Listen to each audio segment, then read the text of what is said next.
So shut down your laptop, get your Phillips screwdriver and screws from the bottom.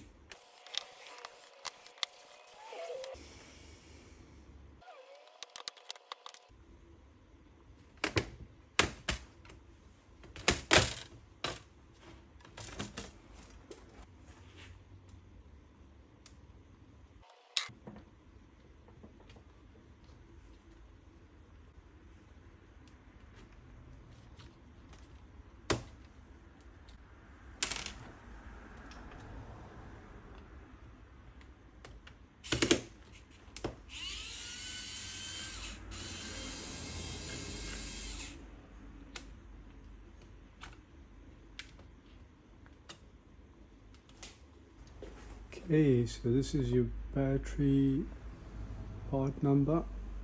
If you want to order one, then just make sure you get the right one. And also, this one comes with this cable, which you need to remove because the battery comes just like that. It doesn't come with the cable.